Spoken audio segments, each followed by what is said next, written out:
I am a black Egyptian. My father is much darker than I am. My mother is lighter than I am.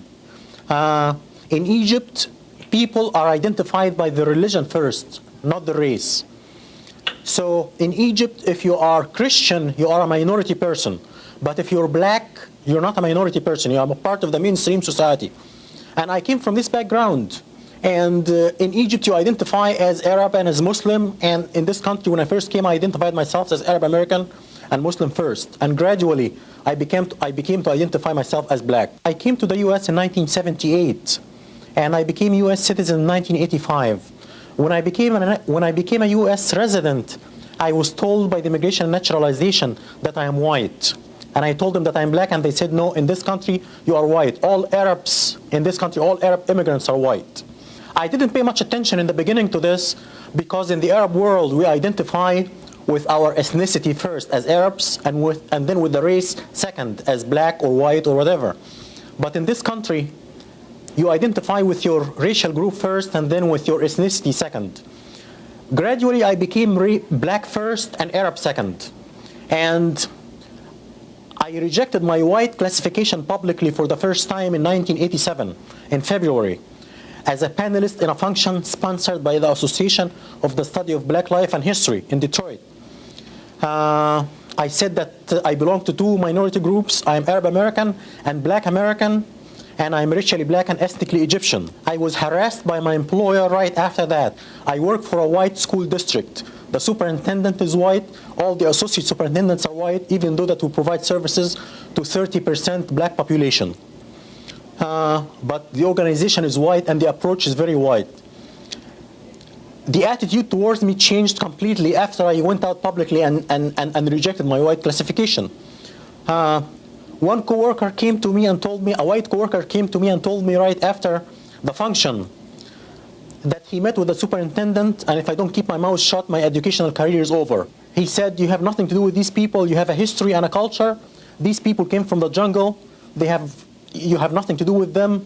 These people lie and steal. When I see one of them in my neighborhood, I call the police. And I was told by the director of general education, who is retired now, in '88, I was told by him that I get people angry when I say that I'm black Egyptian. If I just say that I'm Egyptian, I would get along. I have to add that I was denied promotion twice because I chose black classification. This is part of my 2 lawsuits against my employer, which are currently pending. 2 lawsuits. Now, just for the education of our viewership, why don't you share with us a breakdown of Egypt as it is today, insofar as blacks or combinations thereof of European descent and what have you? We don't have Egyptians of European descent in Egypt.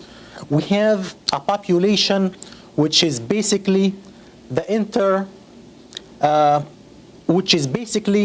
a mixture of ancient Egyptian blacks who intermarried with Arabs right after the Arab conquest. The ancient Egyptian population was brown and black before the Arab conquest. But before the Arab conquest came the Greeks. It was the ancient Egyptian population was in Egypt for thousands of years. The ancient Egyptian population was brown and black. And the Greeks came in 300 BC. And they started to intermarry with the local population. And then the Romans came and ruled from 70 BC until they were conquered by the Arabs and kicked out by the Arabs in the 7th century. And these people intermarried with the Egyptian Copts. And they made the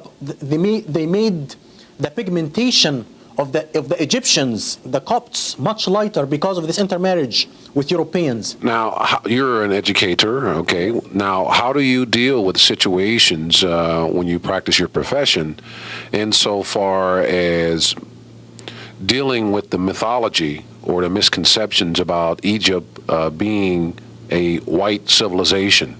How do you deal with that? This is a big problem because Egypt, the ancient Egyptian civilization was a black civilization, and ancient Egyptians were black according to the Greek scholars and the Roman scholars. Ancient Egypt became white only in the 19th century and in the 20th century. And the scholar who is responsible for this is Seligman. the noted anthropologist from England, Seligman. White supremacy argues that blacks are inferior than white intellectually. They are subhuman and they are incapable of building a civilization. White supremacy had one dilemma until Seligman came. The dilemma was ancient Egypt was black according to the Greek and the Roman scholars. 10 of them said that, including Aristotle and Plato. 10 of them said that in writing. They had this dilemma. Ancient Egyptian was black. So if blacks are inferior intellectually and are incapable of building a civilization, how come the ancient Egyptians built a civilization? Seligman found the solution for this dilemma.